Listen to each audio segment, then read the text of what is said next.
10 जनवरी साल की पहली पुत्रदा एकादशी पर जिस घर में खाई जाती है, ये दो चीज साल भर बरसता है, धन दौड़ी चली आती है, माता लक्ष्मी। नमस्कार दोस्तों, एकादशी हिंदू धर्म में बड़ा ही विशेष महत्व रखती है, क्योंकि एकादशी की यह तिथि जगत के पालनहार भगवान श्री हरि विष्णु जी को समर्पित होती है।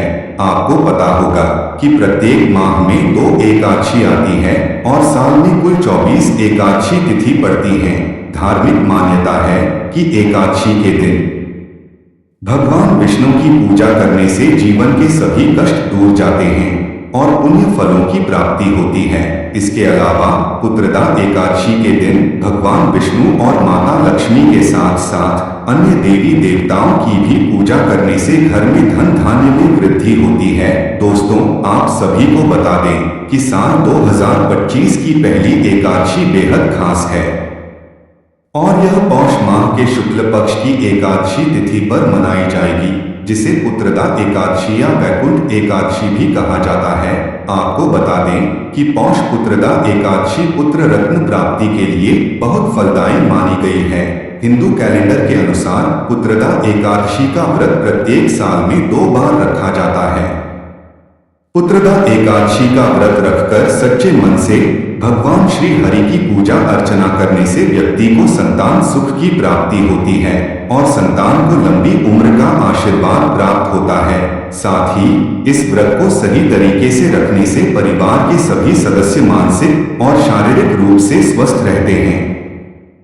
यदि व्रत को विधिपूर्वक श्रद्धा पूर्वक रखा जाए तो भगवान विष्णु और माता लक्ष्मी की कृपा हमेशा बनी रहती है।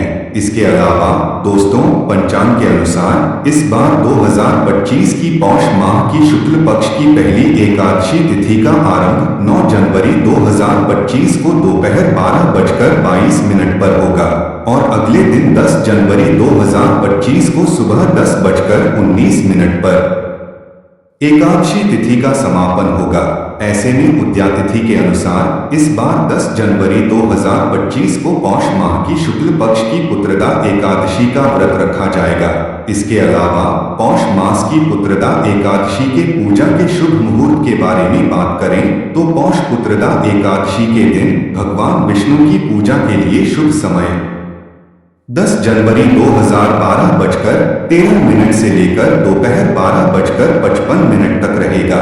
इस शुभ मुहूर्त में पूजा करना बेहद फलदायी होगा, जिससे आपको पूजा अर्चना करने का विशेष फल प्राप्त होगा। इसके अलावा दोस्तों, 2025 की पौष मास की पुत्रदा एकादशी अत्यंत शुभ है, क्योंकि इस दिन पूरे दिन ब्रह्मा योग का शुभ योग बना है। शास्त्रों में इस शुभ योग में दान करने का विशेष महत्व बताया गया है। इस शुभ योग में व्रत करने से भगवान श्री हरि विष्णु और माता लक्ष्मी की विशेष कृपा प्राप्त होती है, जिससे सभी मनोकामनाएं पूरी होती हैं और जातक को जीवन में शुभ फलों की प्राप्ति होती है।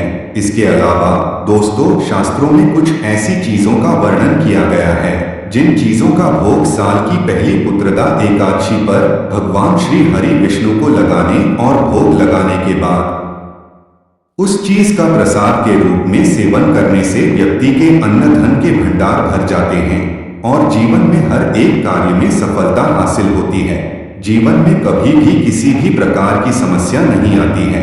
साथ ही शास्त्रों में कुछ ऐसी भी चीजों का वर्णन किया गया है जिन चीजों का सेवन भूलकर भी साल की पहली एकादशी पर नहीं करना चाहिए, नहीं तो भगवान श्री हरि विष्णु और माता लक्ष्मी आपसे नाराज हो सकते हैं और आपको जीवन में शुभ परिणाम की जगह अशुभ परिणाम देखने को मिल सकते हैं।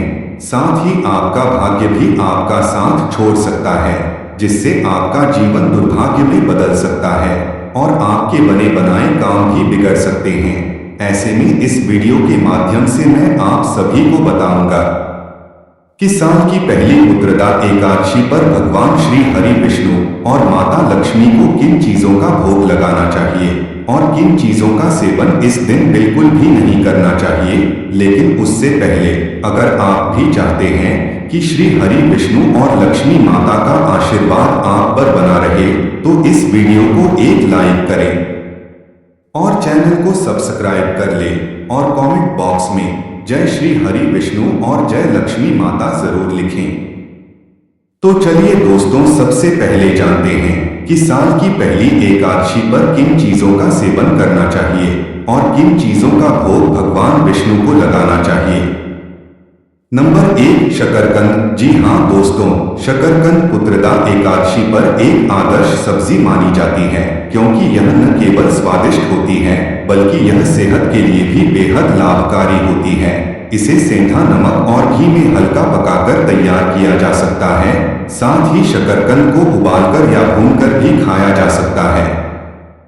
इसके अलावा इसे मीठा और पोषक तत्वों से भरपूर माना जाता है। अगर आपने पुत्रदा एकादशी पर व्रत रखा है तो आप इसका सेवन कर सकते हैं, क्योंकि व्रत के दौरान इसका सेवन करने से शरीर को पर्याप्त ऊर्जा मिलती है। इसके अलावा शकरकंद भगवान विष्णु और माता लक्ष्मी दोनों के लिए प्रिय मानी जाती है और इसलिए इसे पूजा में अर्पित किया जाता है।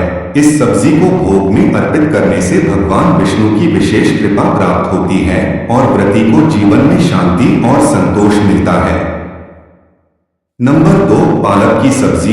दोस्तों, पालक को एक प्रकार की शाकाहारी और सात्विक सब्जी माना जाता है, जिसे पुत्रदा एकादशी पर भगवान विष्णु को अर्पित किया जा सकता है। यह शरीर को ऊर्जा प्रदान करने के साथ साथ पौष्टिक भी होती है। साथ ही पालक को सेंधा नमक और घी में पकाकर बनाना चाहिए। इसके अलावा इस सब्जी को बिना प्याज और लहसुन के बनाना आवश्यक होता है, क्योंकि एकादशी के दिन तामसिक खाद्य पदार्थों का सेवन वर्जित होता है। पालक को हल्का भूनकर या सूप के रूप में भी खाया जा सकता है। यह पाचन क्रिया को दुरुस्त करने में भी सहायक होती है और शरीर को ताजगी प्रदान करती है। इसके अलावा पालक का सेवन करने से मन को शांति मिलती है और घर में भी सकारात्मक ऊर्जा का वास होता है, जिससे घर में सुख शांति और समृद्धि बनी रहती है। नंबर 3, तिल का भोग। जी हाँ दोस्तों, साल की पहली पुत्रदा एकादशी के दिन भगवान श्री हरि विष्णु को तिल का भोग अर्पित करना बेहद ही शुभ माना जाता है।